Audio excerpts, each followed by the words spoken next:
Hello viewers, আমরা এখন আমাদের একজন পিএলআইডি পেশেন্ট রিনা আক্তার ওনার রিভিউ নিব। উনি আমাদের কাছে এসেছিলেন তীব্র ব্যথা নিয়ে। কয়েকদিন ফিজিওথেরাপি করার পরে আলহামদুলিল্লাহ তিনি অনেকটাই সুস্থ আছেন। আমরা এখন পেশেন্টের মুখ থেকে শুনতে চাই যে ওনার কী অবস্থা ছিলেন এবং বর্তমানে উনি কী অবস্থানে আছেন। জি বলুন। আমি অনেক দিন টামাতি কোমর ব্যথা নিয়ে অনেক কষ্ট পাইতেছি। কোমর ব্যথাটা কোমর থেকে পা পর্যন্ত করতো। এখন পা পর্যন্ত করতো। আমি অনেক ডাক্তার দেখাইছি, কোনো উপকার পাইতেছি না। পরে আমি ডাক্তার তৈদুল স্যারকে দেখাইলাম। তৈদুল স্যার আমাকে এখানে পাঠাইছে। এখানে পাঠানোর পরে আমি এখানে আসি।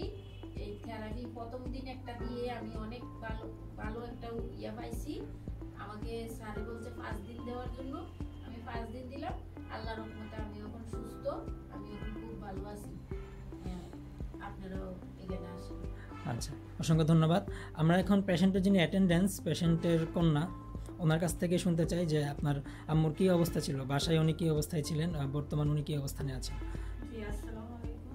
আমার আম্মু গত 3-4 বছর যাবৎ কোমরের সমস্যা নিয়ে ভুগছেন।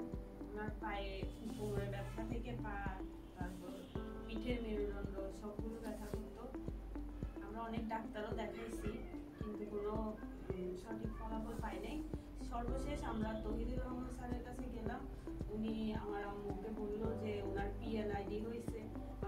তিনি আমাদেরকে ডেল্টা বায়োমেকানিক্স সাজেস্ট করেছেন। আমরা এখানে আসলাম, 5 দিনের ফিজিওথেরাপি দিয়েছিলেন। প্রথম দিনই মোটামুটি আমরা অনেক ভালো রেজাল্ট পাইছি। আজকে আমাদের 5টা থেরাপি দেওয়া কমপ্লিট হয়েছে। আলহামদুলিল্লাহ আমার আম্মু আগে থেকে খুব ভালো আছে। মোটামুটি উনি এখন হাঁটা চলাও করতে পারতেছে। এখানে ট্রিটমেন্ট নিয়ে আমরা খুবই সন্তুষ্ট। আমি মনে করি পিএলআইডির জন্য ডেল্টা বায়োমেকানিক্স একটি খুব